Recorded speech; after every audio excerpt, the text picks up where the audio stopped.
Hey everybody, Nick Espinoza, your chief security fanatic here, and I am still traveling, if you couldn't tell, because I just cranked all of these out on Tuesday the 24th, October 24th, but that's not why we're here. I just want to let you know if some bomb-dropping news came out. The last couple of videos / podcasts have actually been, been pre-recorded. Now, that said, in Apple news, we've got to talk about your carbon-neutral Apple Watch, because it's not.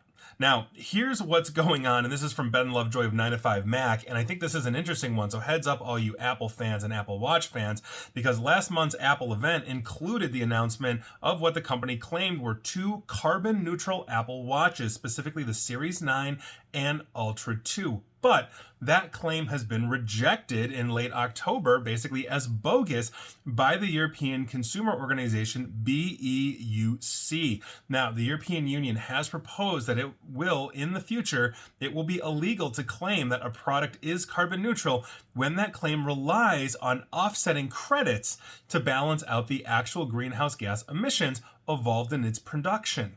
And so in other words, you might be producing something and you might be emitting a whole bunch of greenhouse gas, et cetera, but you're buying a whole bunch of credits to equal that out, et cetera, and now you're saying you're carbon neutral, and you're kind of not. Now, here's what Apple did to quote their release.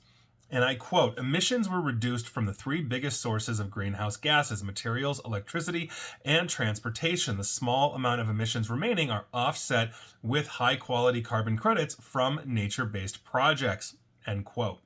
Now, Apple's decision to rely on credits to cancel out basically the 7 to 12 kilograms of greenhouse gas emissions behind each new watch prompted a sharp reaction from consumer groups in the wake of a long-trailed clampdown by the EU on what they're calling greenwashing, meaning, you're essentially, instead of whitewashing the situation, you're greenwashing it because you're saying we're green when you're actually emitting quite a bit. Now, the nonprofit Carbon Market Watch also agreed with the BEUC, calling the use of offsetting an accounting trick. Quote, "It's misleading to consumers to give the impression that buying the watch has no impact on the climate at all. It's accounting tricks." Now, that's according to Giles Dufresne, a policy officer at Carbon Market Watch, which is in part funded by the European Union. And so there you go.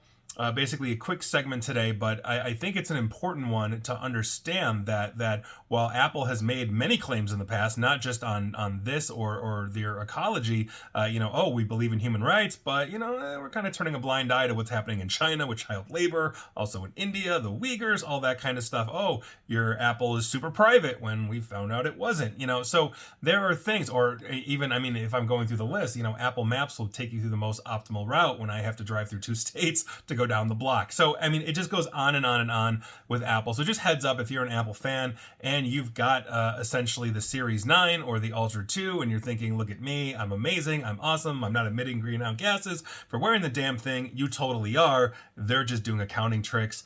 I hate to tell you that, but it's the truth.